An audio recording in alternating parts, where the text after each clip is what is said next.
Isang itim na maganda na mailap. Ayun siya. Kawawa naman.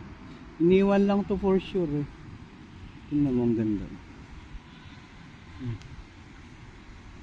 Katatakbo. Yan o. Ano yan?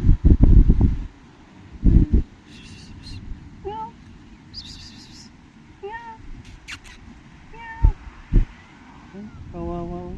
Ganda. Ang kinis-kinis eh. Saka buti maamo siya ngayon.